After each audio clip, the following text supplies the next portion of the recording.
And we are live in the Heroes Hot Seat, Episode 8, coming at you live. Sorry for the weird layout. Stage 10 has decided to put things behind a paywall, and we have had to adapt here at the Heroes Hot Seat to make the best of the situation. But now we got the two guests very prominent on the screen, and one of those guests for Episode 8 happens to be none other than the commish himself, Ryan Smith. Owner, head coach, GM of the Rye Bread organization. Welcome to episode 8 of the Heroes Hot Seat, Ryan. How you doing? I'm doing great, and thank you to everyone watching live that's clapping right now in their chairs at home. So, yes, I do deserve the respect, so thank you to you all. And, I'm happy to be here. Well, I'm happy you're here, Ryan. We had to pull you off of the second best show to get you on the first best show. So I'm happy you were willing to come on. It's a pleasure to have you, and I think this is going to be a little bit of a toasty episode for the bread. So hopefully you've brought some butter to maybe ease that toasty feeling. So anyway, we'll go ahead and get started here. Obviously, the Rye Bread organization, the bread logo, classic logo in the league.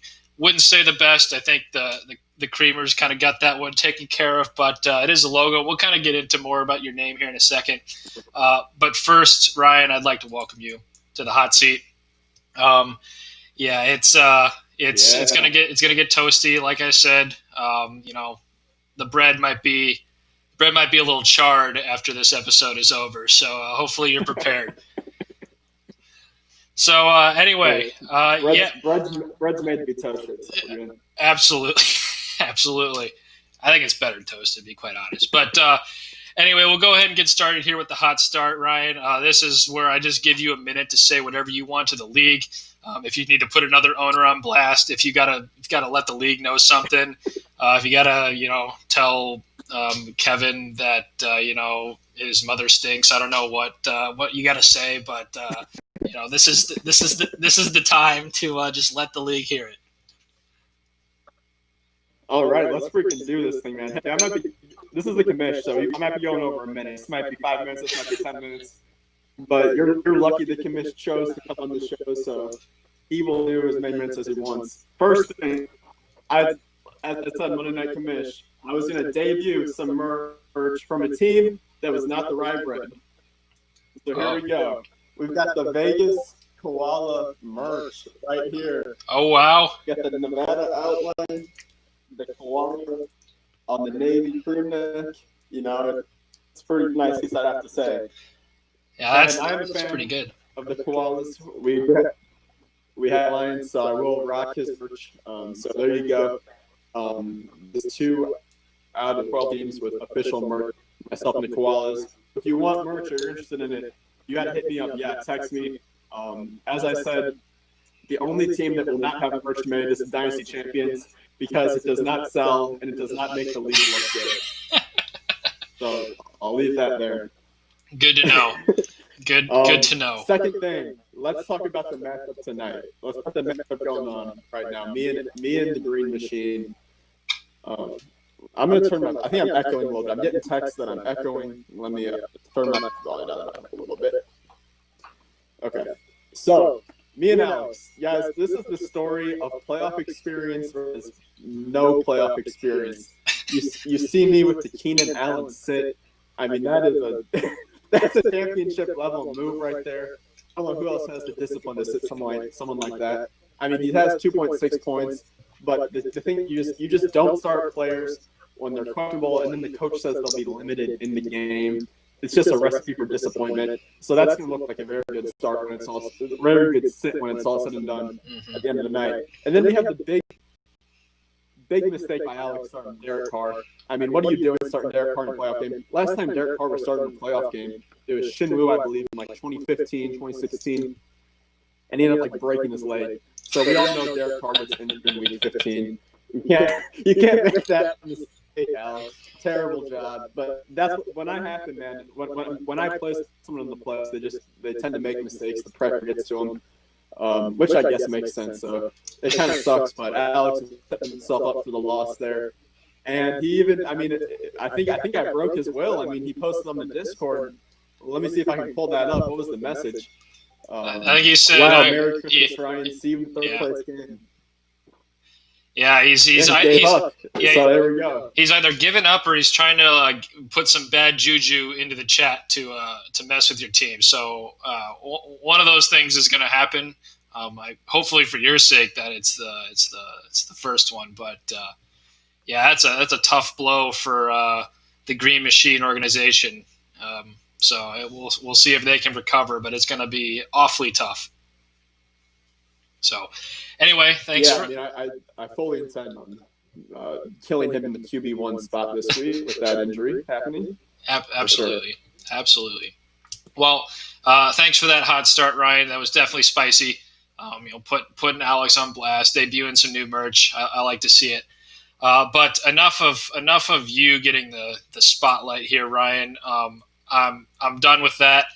This is the Fast Five now. This is where we're going to start jumping into some heaters, Ryan. The first one's a bit of a softball, but that's just tradition on this show, just to get you nice and warmed up. So we're going to go back to your name a little bit here. So obviously, where did you like your name's Ryan? So like rye bread, the pun kind of makes sense. But where did it come from? Like why rye bread over something like less bland? Maybe like something Scooby-Doo-ish, like rye rish, rye rusin a rick, something like that. Well, I think the Hornung household has all the Scooby-Doo reference locked down from my recollection. So I feel like I'd be encroaching on something that's copyrighted if I went that route. So that was a hard pass. Rye bread, to tell you, I don't know exactly where it came from. I knew it was going to be a dope name when I picked it. It just clicked. I mean, it was like synchronicity. It's what needed to happen. But I think it plays well into a logo, which I liked about that. It's not a pun, really. It's not like a famous affiliated pun, so I knew it would age well. And that's just kind of a wisdom factor, Teams like me, the Mr. Beast, even the Vegas Quals, we have that wisdom factor in our names. I mean, obviously, Austin, Alex, don't even talk about Scott. They weren't even thinking when they chose their names. I mean, even Kevin, all these puns. They age like cheese, We don't. I'm thinking a little bit more, That's where it came from. Yeah, no, fair enough. Yeah, it's definitely a name that'll stick around. There's no way it's going to go out of style in any way. Like, bread is here to stay, I think. AJ Green will be retiring soon. Mike Vick is out of the league, so I mean, bread is here to stay. That's a staple in everybody's diet, unless you're gluten free, in which case you'll find another way to eat bread. So, Anyway, like I said, softball question. Enough of those. We're jumping right into it here with question 2. As the league commissioner, will you be announcing any off-season investigations into the alleged Boydock or Ding Nung mafias? Yeah, man. I say we go ahead. I mean, we've kind of launched many investigations. I'm not too happy with the way those have rolled out in terms of the investigative task force really not doing their job. So I'll probably have to outsource it from this office to some sort of credible third party, and we'll definitely be investigating. We'll be taking it to court. But yeah, so if you're the Boydock crime family and you're the Ding Nung Mafia, my only advice is hire a lawyer because it's not looking good. It's not looking good. All right. The evidence is adding up quickly. Yeah, well, you heard it here first. There will be an investigation, an independent investigation, not involving any of those members, into their misgivings and dealings in the league. So yeah, lawyer up, everybody. It's gonna be a crazy offseason here. I think it'll be a crazy offseason for a lot of reasons, but that might be reason number 1 right there. So good answer for question 2. I like that. But for question 3, Ryan, I mean, how come the standings tiebreaker on NFL.com still says head-to-head? You've had multiple years to fix this now, and, laziness is one of the reasons why many in the league are starting to call for your resignation. Would you care to comment on this? Well, could go on all day about the whole resignation scandal and who could potentially replace me and what a bad long-term decision that would be for the league. But I'll pause on that and just answer your initial question. And the truth is, I really just, I'm the commish. I do what I want. I manage the league. NFL.com, they reset the settings. I don't, have a very valuable time, and it's not on my radar. And all I know is that tiebreakers. I know it matters to teams like the Heroes Dynasty Deserves, Dream Machine, Dynasty Champions, but I've just it's not something that's going to ever affect me because I'm always in the 1 or 2 spot from what I recall, at least. So if you're in a tiebreaker, you should be focusing on other things than the rule right there. Fair enough. But I think a lot of members in the league expect that to be fixed for next season, as it causes some weird visuals when you go to check the rankings later in the year. So maybe get on that, commish. That's true. Anyway, moving on to question 4 here. Yeah. Do you ever lose sleep at night, knowing that the money that you siphon from the league funds could be going towards better league member benefits instead of lining yours and Mr. B's pockets? I mean, I don't think it's any coincidence that the commissioner of the league and the treasurer of the league have the most league titles. Any comments there?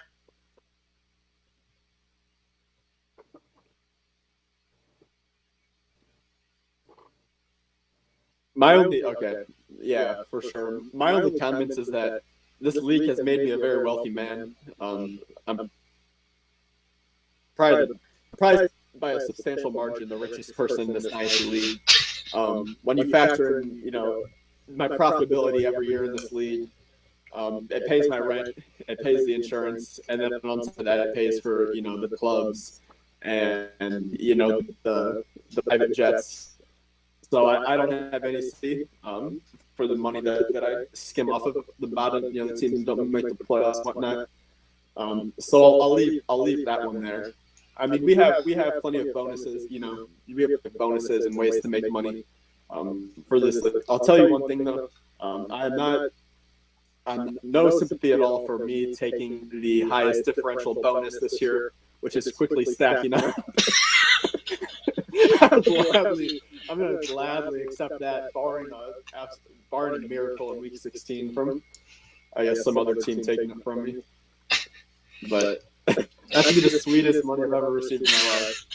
Fair enough, and I think that's something that we probably need to look at next year too in the league rulebook, as that is that there seems to be a flaw in the in the system there. So anyway. Before we get to question 5, I would like to say that the Boydock Mafia, all 3 of them recently called me on my phone right now, and I ignored their calls because I'm not playing games on the hot seat. I just need them to know that I'm not showing them any love, any respect. If you want to talk to me when I'm off the clock here. So, absolutely, I respect that. Yeah. Anyway, moving on to question 5 here, Ryan. A tradition on the show. I need to know who your least favorite owner in the league is and why. Oh, it's been my favorite question to listen to the answers of various league members all season long. It's a great question. It's a great question. And you know what?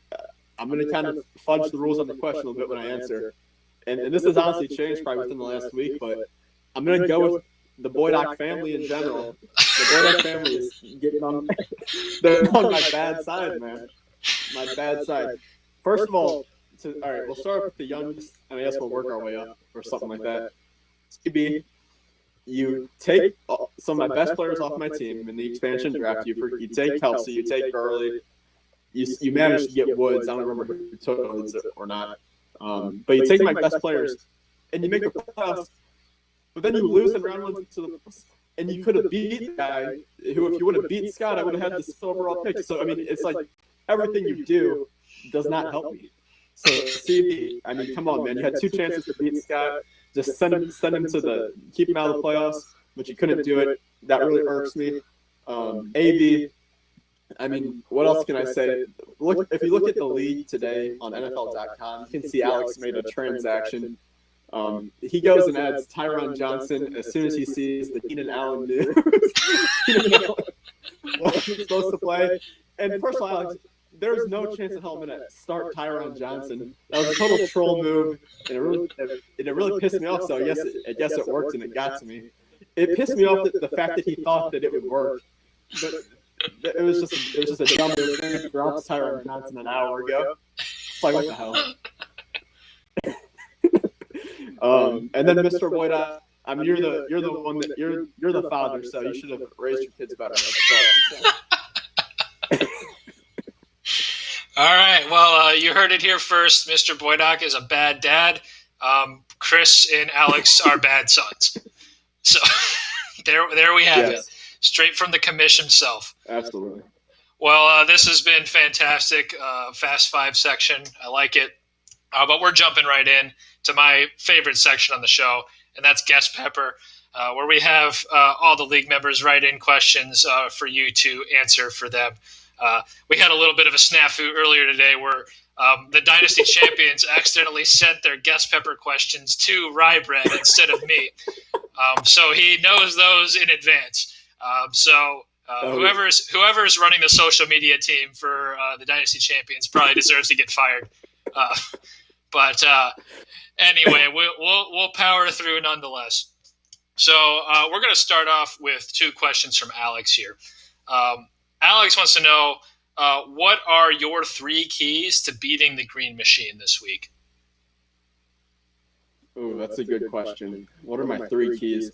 I think the first key right here is just going to – I mean, the main key is going to be getting production out of these guys that I'm flexing in that, weren't originally on the starting roster. So guys like right now, I have Chark in the lineup in QT. I can get, good production. I'm talking, something like 8 receptions, 70 yards would be nice. I think it'll go well for me in this game. If I can at least get a nice baseline of production with guys that I'm flexing in. Because if they end up giving me, 2 or 3 points apiece, it's not going to be good. He's going to outscore me a lot in those flex spots. So I need to at least maintain distance there. That'd be my first thing. Second, I'm going to say I got to go nuts on my quarterbacks. Whenever my quarterbacks go off, they both go off in a week. I think my team normally wins, and we win by a pretty nice margin. So Josh Allen, Deshaun Watson going off would be nice. Third thing, and what's playing out right now, it's that playoff experience. It's the X factor.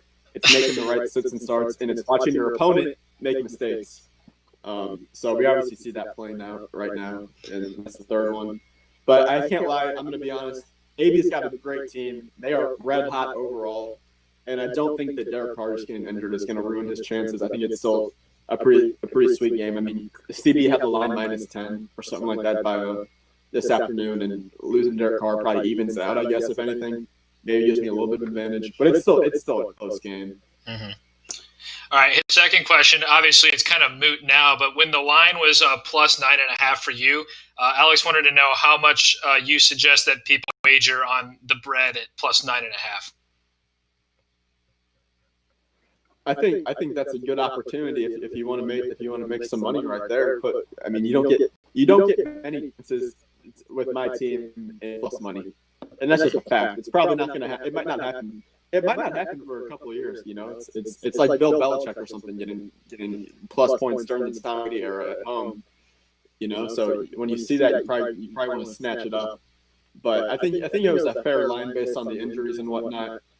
So maybe depend on your bank account. If you're a team like Scott who's had success, you can probably feel comfortable putting maybe $10-$20, a good percentage of your bankroll on there. But if you're a team like the Vegas Koalas, haven't had too much luck, just stay away. We don't want that. We don't want that juju on our team.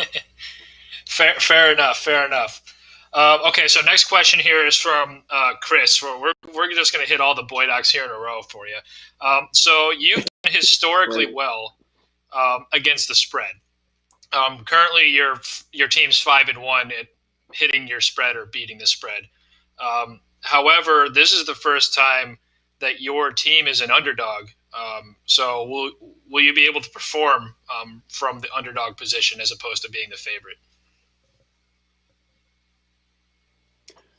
Yeah, good question. I think it comes down to, I mean, AD, if he's going to continue putting up 200-point weeks, then I mean the answer is maybe not. I mean, but at the same time, I think if you look back at my team, I hope Chris was doing his research here.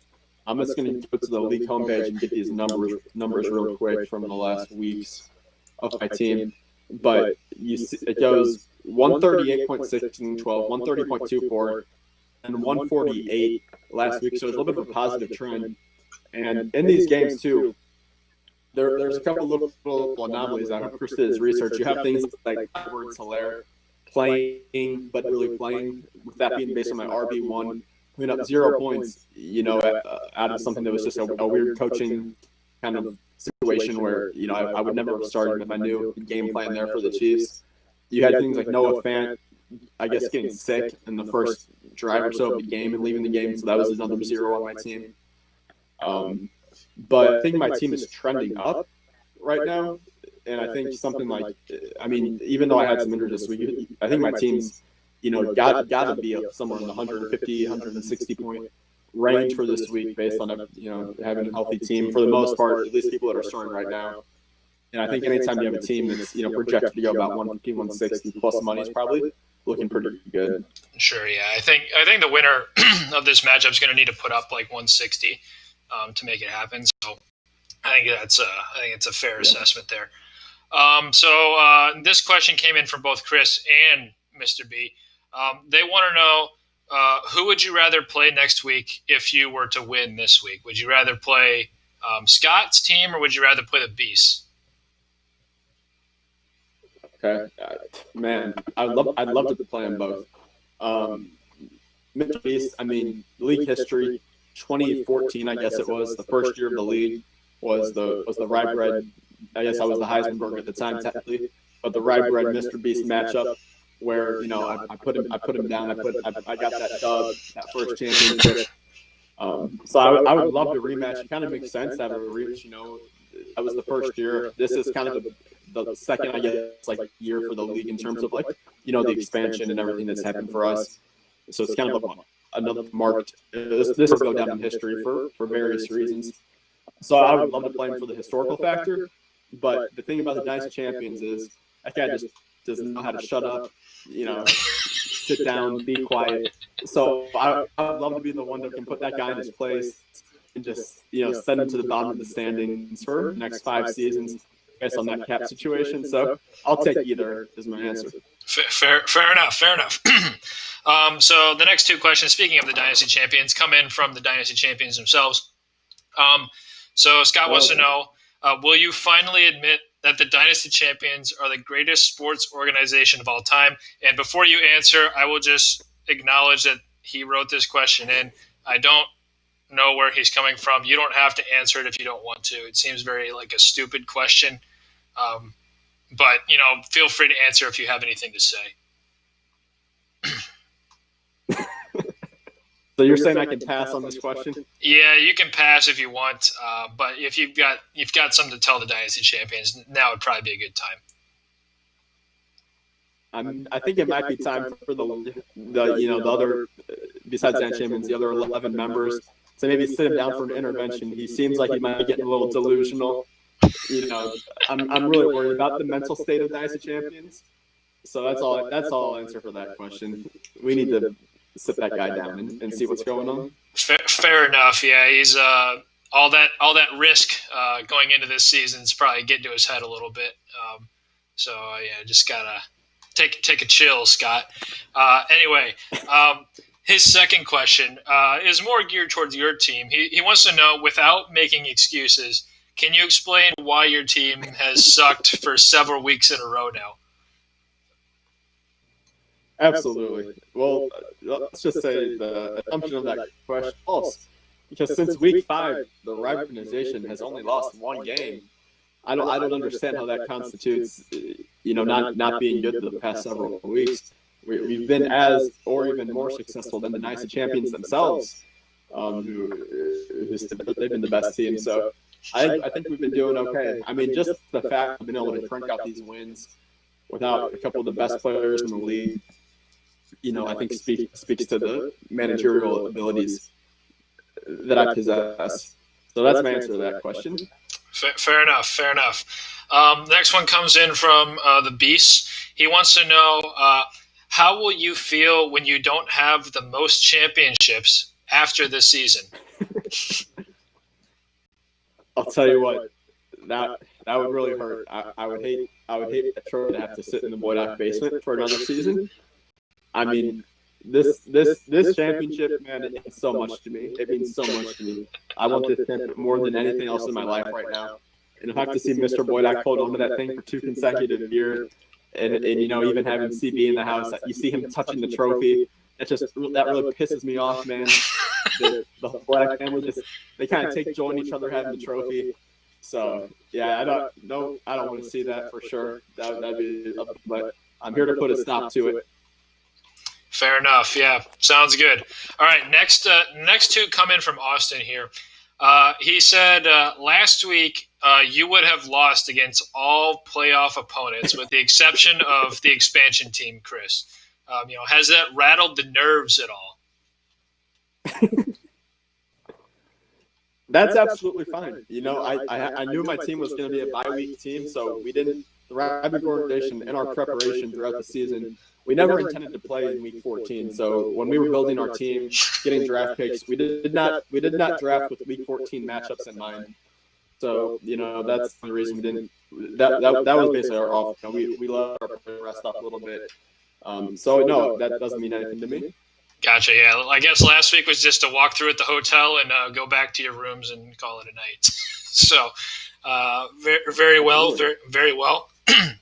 So, next question from Austin is: he says, "Your team has had many injuries this season. Do you think it's possible that an opposing team has paid off your strength and conditioning coaches?" I wouldn't be surprised if they paid off strength and conditioning coach, the team doctor. I mean, I know the Green Machine has connections to the medical industry right now. Let's be honest, we don't really know what the Green Machine does. They claim they count grains of rice or something like that, but that just is. He's going on business trips, anything. That guy probably has some weird connections. He's trying to screw me over.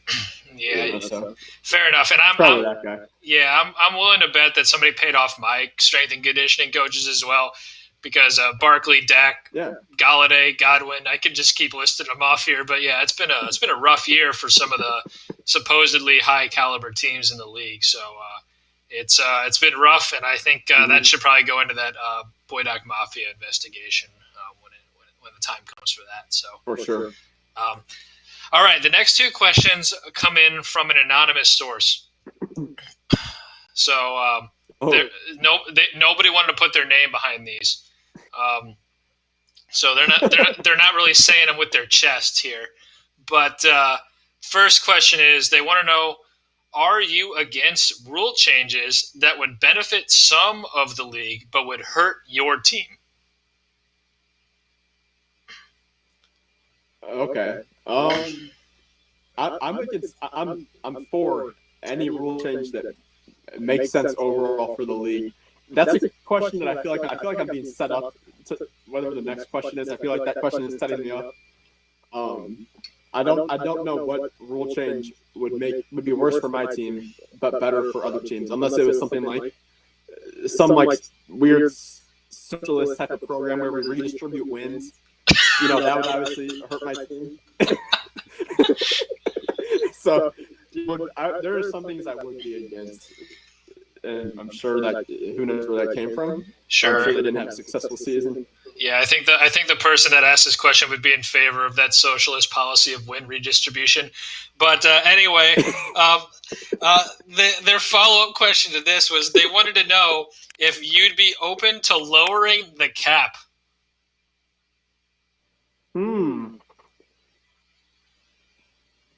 I don't know, man. I don't know why we would do it necessarily. I guess. I mean, if that's what the league sides makes sense going forward is to lower the cap, I guess it's okay, but my instinct has been that we might need to increase the cap at some point personally. I'd love to have this conversation and see what the math looks like.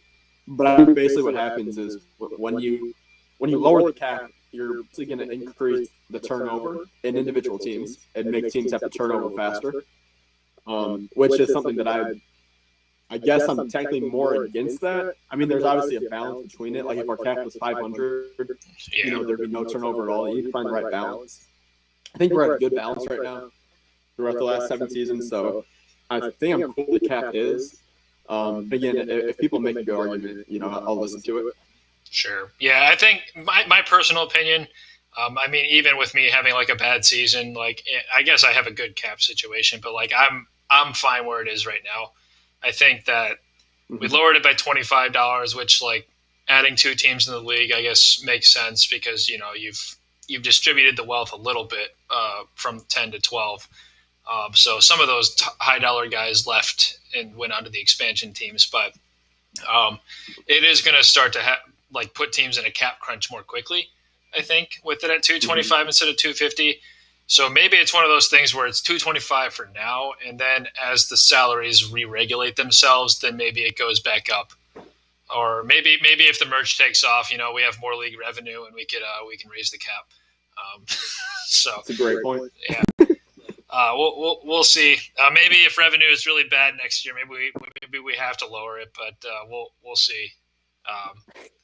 I don't know how much COVID affected our league finances or whatever, but yeah. Well, it's going to be on the league members to push this merch to the families. Wear it to your Christmas party or some merch, get people talking. Whoever has the social medias going, post that ish on Instagram. Let them know where to get it. And we'll make money. Sounds good. All right. Well, this has been a fun guest pepper section, Ryan. And normally for the next section, I like to do a debate topic, but for this one, I thought we'd do something a little special. And I want to talk about, since you are the commissioner, I want to talk about like the direction of the league here. I want to know like where you think the league is going to be in like 3 years. For example, like who are going to be the teams to reckon with, who are going to be the bottom feeders in about 3 years. And on top of that, are you envisioning any kind of like major rule changes like scoring format, things like that? Where do you see the league in 3 years? Yeah, there's a lot to unpack there. I think in terms of teams, like the way so many things can happen within just in 3 years.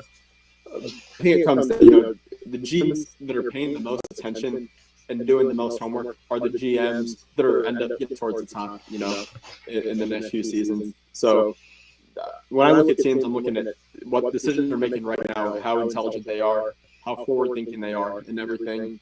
And obviously, I think my team is set up well to move into the future. Young players, so I'll my team out for now, but I think I'll be okay. I really like Austin's team. I can't lie. I really like Austin. He's so cheap. I mean, he's barely spent any money. A lot of good young players, a ton of quarterbacks. I fully expect Austin to maybe be able to move one or two of those quarterbacks. Maybe up a young player. He has like 6 starters. I mean, he should be able to move somebody. Probably get some good value. But he's got Murray, Burrow, and a bunch more in picks. And his young running backs, young wide receivers are good. So I like Austin moving forward. It might take another 2 years or so, but I think he'll be okay. Brendan, you were my prediction this year to be a good team. I mean, I know injuries obviously kind of devastated you. Chris Godwin kind of regressed a little bit, but I think next season you're going to be in a good spot. I mean, your rookies are producing again. Lamb, Akers, Swift. You're going to be a little bit deeper in terms of your depth and healthier, obviously. You'll be able to pick a quarterback in the draft. I like your team going forward, to win some games. So I like you and Austin for sure. I like the Beasts. I think the Beasts, they just find a way to win. They don't make the playoffs every season, but they find a way to keep themselves relevant and, make championship pushes on a consistent basis. So I think there's something going on. He has some sort of X factor. So I'll say the Beasts, you and Austin probably are who I like. Teams that aren't going to be as successful, they're the teams that don't put in the same amount of time, come unprepared. We all saw the Mun Dynasty. Sorry to call them out, but I had that question. The Mun Dynasty. I mean, it's just a fact. They didn't come prepared to the free agent draft. So I have, and they're not coming prepared to the draft. So I've got to put them towards the bottom of the league. But if they do, clean up their act and get it going, in this year, maybe I'll change my mind. But I'm just not liking that right now. I'm not liking how it's constructed. There's really not a lot of talent there. There's basically no talent besides 5 receivers and a quarterback. So they're going to make some major changes to get there. So they'll probably be towards the bottom. I think everybody else, kind of even out. I think Scott's a good enough manager. He'll be, mediocre team, occasionally make the push. Koalas, they're going to have some cap trouble this year. Who knows what's going to happen with them? But I really like Austin and Austin U, me, the Beast probably going forward. Okay, sounds good. And are you envisioning where do you see the league going as far as format or rules, or where do you see the league as a whole in 3 years? What's your vision for the league as the commissioner? I don't see too much change. I envision it still being 12 teams, more than likely. I envision it still being Superflex, still being 2 quarterbacks. I'm always open to new changes. Maybe making another flex spot, increasing the bench, increasing taxi squads, whatever it ends up being. I'm definitely open to that kind of stuff. So I think we'll probably, I'm sure after a couple seasons, the way the league goes, probably make a little minor adjustments. But I would guess that we'll still be 12 teams. I don't see another expansion happening soon. Could be wrong. But I'll say it's still probably the same structure wise. Be my prediction. Sounds good. Yeah, I think that's fair.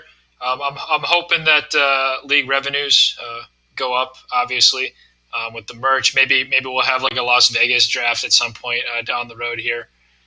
Once things open back up, yeah. But yeah, I'm liking where we're at right now. To be quite honest, I think Scott and I put that rule book together, and I think that's helped a lot in terms of just keeping things organized. With we don't have to keep the rules in some notebook somewhere or something like that. Or basically, what I've been doing is if there's a rule change that's brought up, or if I think of something, what I've been doing is I've been leaving comments in the rule book. So that way, when it comes time for the free agent draft or whatever, we got those at the ready to discuss. So I think with the rule book, with the expansion kind of being settled down now, maybe we take a look at the cap at some point once the league kind of acclimates. I think I really like the direction that the league is going in here, especially after this offseason where there's probably going to be a little bit of turnover, but teams are going to pick their logos for sure. They're going to pick their set in stone team names, I think. So it's going to be, I think the league is going to be pretty set moving into 2021 here. So I'm looking forward to it. Yeah. Same page. I'm excited for that. I mean, this year, man. In all honesty, it's been an amazing year for the league in terms of the I don't know. I should taking it more seriously or innovating, but something about getting the expansion draft going. You guys making the rule book, the podcast starting. League's just on a whole nother level. There's no fantasy football league, I think, in the world. It's like the level we're on. It's its own thing.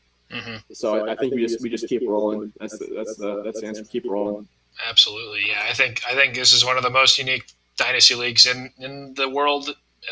If it's not the most unique, it's definitely top 5. I put it up against any league. So this is pretty fun. For sure. But we're going to conclude with this, Ryan. I want your objective, honest, no bias playoff predictions from this point forward. So you versus Alex, and then the Beast versus the Dynasty champions. Who wins, and then who wins the championship? Okay, we'll keep it succinct. I will beat AB. I will beat the Green Machine, and I will do it because my drive to win the championship this year. I mean, it just you can't compete with it. I just want it too bad, so I'm going to beat Alex. The Mr. Beast Dynasty Champion game, I'm going to go for Beasts. I'm taking the Mr. Beasts because their matchups are just absolutely insane. I don't think he's seeing a ton of production from Eckler, but I don't think it's really going to matter. His wide receivers and running backs are just poised to go off. Scott doesn't have the best matchups. Mr. Beast has got that playoff experience. So I'll take the Beast. I think Scott makes it closer than people think, but I think the Beast win. And I think we go to a championship game. Me and the Beasts. Ooh, that's tough. That's a tough one. I've got to believe in myself. I believe in the rye bread. I think he's a little bit healthier, and we'll give him a fight. It'll probably be the craziest championship game of all time. The closest game. It could be decided by less than half a point. But I'll take the rye bread. Sounds good. Yeah, I think I'll agree with you. For this particular week, I think Derek Carr going down really changes that matchup. Whether you think it does or not, I think it makes it a huge impact. Not having any quarterback production, and especially with Allen and Watson having pretty decent matchups, I think it could be an absolute rout at the QB position this week. So, and I think that could be all she wrote for that matchup. But I think you hit the nail on the head. I think the Beasts just have too many good matchups, and it's going to be really hard to overcome that for the Dynasty champions. Just despite them really selling out for this year, I think they have a good roster. It's just unfortunate that this is the week that basically all of their players have really tough matchups or like subpar.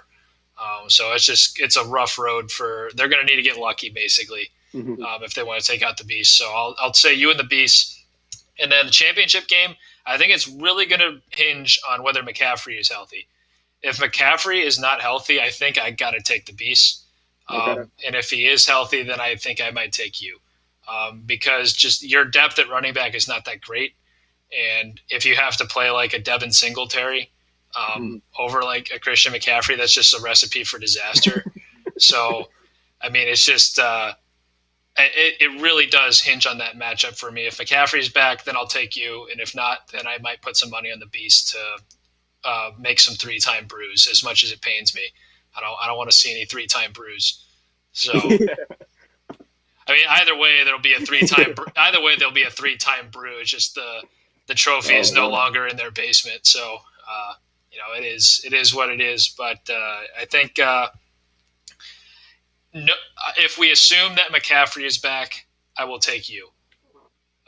I'll just assume he comes back. But yeah, that's where I'm at. Yeah. I'm praying he's back. You're gonna be like the one massaging his hammy before the game.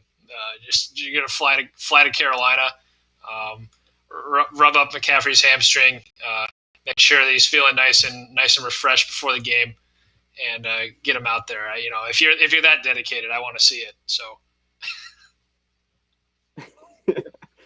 For sure, I think we're losing connection a little bit. And you're cutting out, but I will do whatever it takes to get Christian McCaffrey in the game. I have this right now. Absolutely. All right, man. This has been an awesome Heroes Hot Seat. I know you guys can't see the behind it because this is really stupid. Thanks, Stage 10, for ruining everything. But this has been a lot of fun, Ryan. Thanks for coming on the show. Episode 8. We've got Johnny lined up for next week. I wanted to get Johnny on this week. I didn't expect him to be out this early. I'm going to be quite honest. So we're going to get him on the show, and the show is going to be Tuesday next week because of the holidays. We're going to move it to Tuesday, just to give people, you don't want to be worried about this on like Christmas Eve. So, we're going to move it to Tuesday next week. So looking forward to having, Madden's Ultimate Team on the show. Obviously a depressing end of the season for, Johnny, but, I'm looking forward to hearing his thoughts. Might have to put him on blast in the hot seat. We'll see what happens. So, stay tuned for that. But anyway, thanks for coming on, Ryan. It's been awesome having you on, and good luck this week.